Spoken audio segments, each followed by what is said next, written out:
सलमान, कुछ दिन पहले हमने देखा कि लाल किला में अटैक हुआ। उस पहले कहा गया कि सिलेंडर फटा है, फिर उनकी काबीना ने कहा कि एक दहशतगर्दाना हमला है, और उसके बाद एक अगली एपिसोड ये थी कि कश्मीर में उन्होंने वही ब्रूटैलिटी जो पहले दिखाते हैं वो दिखाना शुरू कर दी। लेकिन मेरा आपसे सवाल ये है कि ये जो रेगुलर एक हैबिट है इंडिया की कि जब भी इलेक्शन का सीज़न होगा इंडिया में तो वो कुछ ना कुछ ऐसा वाक़या हो जाएगा कि पाकिस्तान के ख़िलाफ़ आवाज़ें उठना शुरू हो जाती हैं। जो जंग जीती है पाकिस्तान ने भारत के ख़िलाफ़, आपको लगता है कि अभी उनकी पुरानी स्ट्रैटेजी उतनी इफ़ेक्टिव रहेगी उनके अपने वोट बैंक? जी, मेरा ख्याल है कि जो आपने बात कही है कि उनकी पुरानी एक हैबिट है ये कि एक तो ये कि वो लाजमन जिस वक्त भी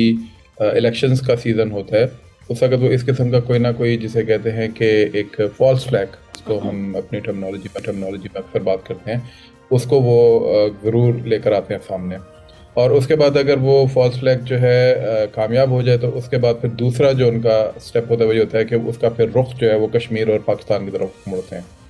और कश्मीर और पाकिस्तान की तरफ मोड़कर फिर उनका जो तीसरा स्टेप होता है वही होता है कि वो एक एंटी इस्लाम एंटी मुस्लिम रेटोरिक जो है उसको वो बेसिकली फिर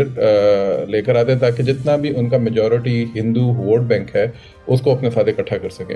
और ये चीज़ हमने फिर अभी बिहार के इलेक्शन में भी देखी है। तो उनको जैसे लैंडस्लाइड एक विक्ट्री मिली है, वो सब अब तबसरा निगार इस बात पे मुत्तफिक हैं कि दिल्ली का जो ब्लास्ट है उससे पहले भी जो उनके रेटोरिक्स थे, उससे पहले भी जो उनकी सारी बात थी, मई से लेकर अब तक उनका ऑपरेशन सिंदूर 2.0 सो कॉल्ड वो जो बार बार बात कर रहे हैं, सो मच सो कि उनके अपने